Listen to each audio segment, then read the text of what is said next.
Hi అందరికీ. పాలకూరతో మురుకులు. పాలకూరతో మురుకులేంటి? ఏమేంటి ఇలా చెప్తుంది అనుకుంటున్నారా? పాలకూర మురుకులు టేస్ట్ చాలా బాగుంది. రెసిపీ కూడా ఈజీ. ఇప్పుడు ప్రాసెస్ స్టార్ట్ చేద్దాం. ఫస్ట్ ఒక పెద్దది గిన్నె అయినా పర్లేదు, బేషన్ లాంటివి ఉంటాయి కదా, ఓకే, అలాంటిది ఏదైనా ఒక పెద్ద బౌల్ తీసుకొని అందులో ఒక గ్లాస్ కొలత తీసుకొని 4 గ్లాసుల బియ్యం పిండి తీసుకోవాలి. 4 గ్లాసుల బియ్యం పిండికి 1 గ్లాస్ శనగపిండి. శనగపిండి ఎందుకు యాడ్ చేస్తున్నామంటే బియ్యం పట్టించేటప్పుడు మనం నార్మల్గా అందులో బ్యాళ్ళు, పుట్నాలు ఏవో ఒకటి కలుపుతాం కదా, నేను అవేవి కలపలేదు, ఉట్టి పిండియే కాబట్టి అందుకే 1 గ్లాస్ శనగపిండి యాడ్ చేశాను. శనగపిండి యాడ్ చేసిన తర్వాత కొంచెం వాము జీలకర్ర కలిపి వేసి అందులో నువ్వులు కూడా యాడ్ చేయాలి. నువ్వులు చాలా టేస్ట్ ఇస్తుంది. తెల్ల నువ్వులైనా పర్లేదు, నల్ల నువ్వులైనా పర్లేదు, ఏవి ఉంటే అవి యాడ్ చేసుకోవాలి. నెక్స్ట్ పాలకూర ఉడికించి పెట్టుకోవాలి. నేను 2 కట్టలు చూపించాను కదా, అవి మాత్రమే. ఎక్కువ కావాలంటే ఎక్కువ కూడా వేసుకోవాలి. నేను పిండికి తక్కువ క్వాంటిటీ మాత్రమే తీసుకున్నాను. మీకు ఎక్కువ కావాలంటే ఎక్కువ కూడా తీసుకోవచ్చు. అండ్ పచ్చిమిర్చి ఎలా అంటే కొంచెం కారంవి, కొంచెం నార్మల్ కారంవి తీసుకున్నాను. అలా ఎందుకు తీసుకున్నానని డౌట్ తెచ్చుకోకండి. పిల్లలు ఉంటారు కదా, మొత్తం కారం వేస్తే తినలేరు. క్వాంటిటీకి తగ్గ తీసుకున్నాను.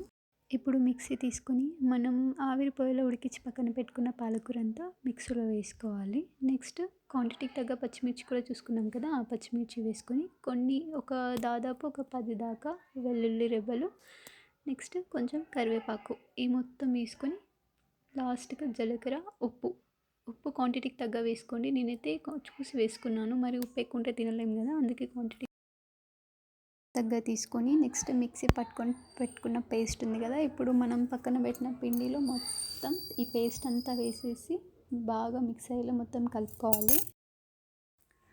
పేస్ట్ అంతా పిండిలో బాగా కలిసేలా కలుపుకున్న తర్వాత దాదాపు ఒక 50 గ్రామ్ ఆయిల్లో బాగా వేడి చేసి పిండిలో వేసాను. ఎందుకంటే మురుకులు క్రిస్పీ టేస్టీగా వస్తాయి ఇలా చేస్తే. నెక్స్ట్ అదంతా వేసిన తర్వాత బాగా మళ్ళీ కలుపుకోవాలి. నేను తీసుకున్న పిండికి అయితే 50 గ్రామ్ ఆయిల్ తీసుకున్నాను. క్వాంటిటీని బట్టి మీరు అంతకన్నా ఎక్కువ తీసుకుంటే దాన్ని బట్టి ఆయిల్ తీసుకోండి. ఆయిల్ వేయడం వల్ల చాలా టేస్ట్ ఉంది అండ్ స్పైసీగా కూడా వస్తాయి మురుకులు. ఎంత టేస్ట్ అంటే మనకి తినేటప్పుడు తెలుస్తుంది.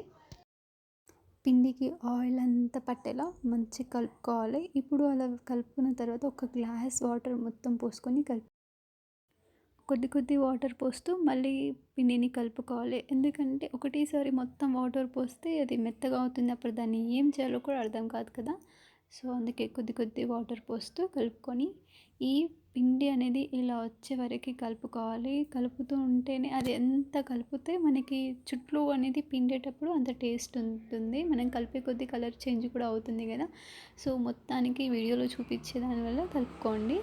ఇలా కలిపి పెట్టుకున్న తర్వాత దాదాపు ఒక 10-15 మినిట్స్ క్యాప్ మూసి పెట్టండి. ఇప్పుడు స్టవ్ ఆన్ చేసుకొని స్టవ్ మీద ప్యాన్ పెట్టుకొని ప్యాన్ అంతా బాగా హీట్ అయిన తర్వాత ఆయిల్ పోసుకోవాలి. ఆయిల్ కూడా కొంచెం హీట్ అయ్యే వరకు మనం పక్కన పెట్టుకున్న పిండిని ఒక ముద్దలాగా తీసి దాన్ని బాగా కలపాలి. ఎంత కలిపితే పిండి అనేది ఒత్తినప్పుడు అంత తొందరగా కిందికి వస్తుంది. గట్టిగా ఉంటే మాత్రం చేతులు నొప్పి పెడతాయి. అండ్ ఇలా చూపిస్తున్న విధంగా కలుపుకోండి. ఇలా అంటే జిగుటు వచ్చే వరకు కలపాలంటారు కదా, సో అలా కలుపుకోవాలి. అలా కలిపి పెట్టి ఇప్పుడు చుట్ల పావు ఏదైతే చుట్లేయాలనుకుంటామో ఆ చుట్ల పావుకి మొత్తం చుట్టూ కింద ఆయిల్ అప్లై చేయాలి. ఎందుకంటే పిండేటప్పుడు చుట్లు అనేవి మనకు పిండుతుంటే ఈజీగా వస్తాయి. వీడియోలో చూడండి ఒకసారి, పిండుతుంటే ఎంత ఈజీ అనిపిస్తుందో.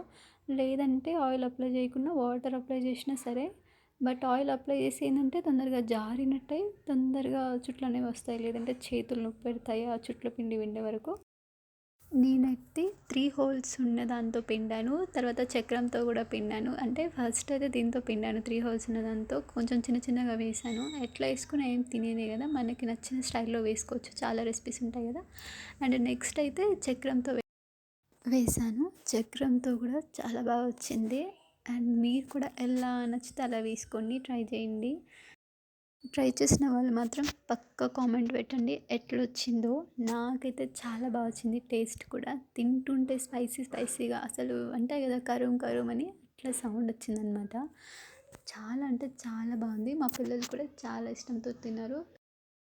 పిల్లలకి కారంతో కాకుండా ఇలా చేసి పెట్టండి, టేస్ట్ చాలా బాగుంటుంది. స్పైసీగా కూడా వచ్చాయి, వీడియోలో చూస్తున్నారు కదా ఎలా ఉన్నాయో. ఈ వీడియో నచ్చితే మరిన్ని వీడియోస్ కోసం కామెంట్ చేయండి. కొత్తగా చూస్తున్న వాళ్ళైతే ప్లీజ్ సబ్స్క్రైబ్ చేసుకోండి.